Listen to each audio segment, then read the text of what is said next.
What's up, guys? Welcome to another episode of the Bridge Protocol. Today we're going to talk about squat therapy. This is going to be a three-part video series. This is going to be the first installment. Today we're going to talk about the pregame or the prehab. We're going to talk activation versus stretching.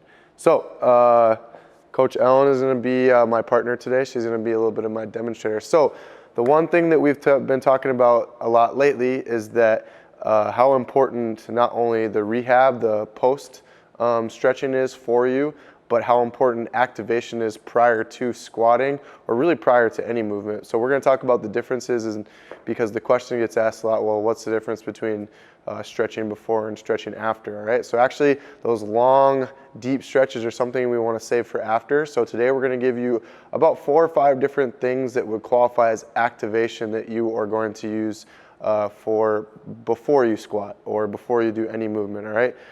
So when we talk about activation, we're actually talking about kind of warming up our brain, kind of reestablishing communication between our brain and our body, saying, hey, we're about to do some stuff, so let's make sure we can move around and do some stuff properly. So referring to our central nervous system and warming that up and getting that fired properly. So one of my favorite ones that we do a lot of times, sometimes when we do the two lines drills when we start up with the warm-up, is the awkward march. Which you guys have all seen a few times, but this one is just starting with your hands on your head. So Ellen's going to put her hands on her head, and she's going to pretend that as she's walking down here that she's trying to step over a fence, up and over a fence as she's coming. So she's going to bring that knee forward and also up and out as she steps. So kind of turn that hip up and out as she steps. So forward, and then if she wants to, that's one variation. The other variation would be for her to bring her foot up and out or out and in. She can also step out and in as well. So basically what we're doing here, and she can also do it backwards, so stopping where she's at, also walking backwards as she steps here. Basically what this is doing is making sure that we're starting off with a little bit of that body control, making sure we can control our hips and our hips are working and stuff like that. So that's the first one I like to start with, and I like to really just kind of, you can relax it. I really kind of like to do that one off and on for about 4 or 5 minutes, or I'll even do that one in between some of my different ones. Other little easy things to do to start for activation would be things like a duck walk or a squat jump. The squat jump, and the reason I really like the squat jump is because 2 things. It requires me to kind of focus on my movement and control my body, but it also requires me or you guys to start warming up kind of that power production. So basically from here, I'm not necessarily worried about the depth of the squat, but I'm worried about how high you can jump and how high you can pull your knees. And I'm thinking about just like in the squat, where if I were to squat down, I'd be keeping my knees out. Same thing in that jump. As I jump up, I'm trying to keep my knees outside and wide as I jump. So like I said, not worried about the depth, but just the speed and the power in which we jump. So from here, Ellen's going to squat down, and from here, she's going to start up by warming up the hips, and then as she gets a little warm, she's going to think about how high she can pull her knees at the top after that. So notice how at the top there with her knees out, it's very similar to a squat, and she's kind of working that force production or that power production, warming up her brain. So again, I'm going to have her do the first one where she's legs long, opening up the hips, and the second one where she's pulling the knees high. So there, opening up the hips, and now here, pulling the knees high. All right, so that's a good one. So I like to do about 2 or 3 sets of like 10 to 15 with the squat jump, or just opening up the hips and stuff from there.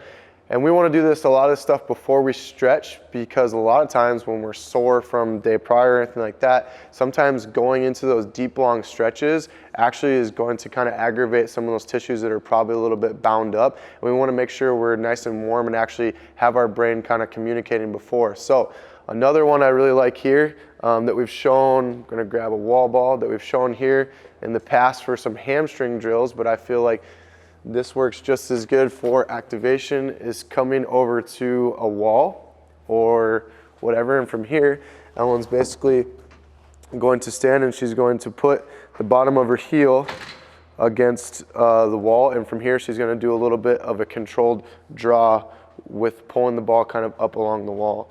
So from here, this is very similar to some of the running warm-ups we do. From here, she's pulling the heel up, bottom of her foot goes flat against the ball as she pulls that up. And basically from here, it's okay, the wall's a little slick. That's forcing her to really squeeze her glutes and drive through her hamstrings. She really has to press into the wall through her heel, kind of warming up some of her glute and some of her hamstrings along with the squat. So doing sets of like 10 to 12 on each side, couple rounds of that between. And then like I said, going back to those things like the awkward march or the duck walk or the squat jumps in between. Ooh, we got some control issues going on. So this is a good thing. So you guys notice how her right side was a lot easier from her left side. So before she's going to go do a heavy squat session, we want to make sure that we're addressing those activation issues before, because that's when we run into some problem areas of not firing the right way, or our hips are going to shift the wrong way. So this is a really good checklist to go through. So last couple things here, we're going to come over here to the rig. Ellen, will you grab me a band? Yeah, what color? Just grab a green band or orange, doesn't matter. Yep. So last one I really like here is if I hitch this band for Ellen at about knee height, right? She's going to come over here and she's going to step her left leg facing that way into the band, get that band around her knee. All right, from here she's going to step away from the rig. She's going to go down into a squat stance. And from here she's going to be pulling that left knee in as hard as she can, activating those hips. So the more you can see she really hasn't had a lot of time to warm up prior to this. But as she gets warmer, the squat can get a little deeper, and she's really controlling on trying to drive that knee in, warming up those hips. Now, if she wanted to, she could stand all the way straight up and basically spin 180 degrees. And then from here, she's going to be squatting down, and she's going to be pulling the knee out. So from here, really trying to pull that knee out against that band as well. So doing sets of like 12 to 15 on one side and then switching sides, either variation of that, and she can go ahead and stand up. So, like I said, I like to do a lot of these activation drills, and the reason we do these activation drills prior to stretching, doing long stretches, is because we want to make sure that the first thing is that we've established what's considered like a roadmap or the conversation between our brain and our body. And then the second thing that activation lets us do versus long stretching is make sure that if we're tight or if there is maybe some sort of injury or some sort of irritation, we're kind of able to figure that out before we've put ourselves into these long stretches, which can sometimes make things a little bit more worse. So those are some really easy activations drills. If you missed our squat therapy clinic that was this past Saturday, then some of these tips and tricks in these videos are going to be some things that you missed and some opportunities you can have to still take care of these on your own. So hope these were helpful, and we'll see you guys next time.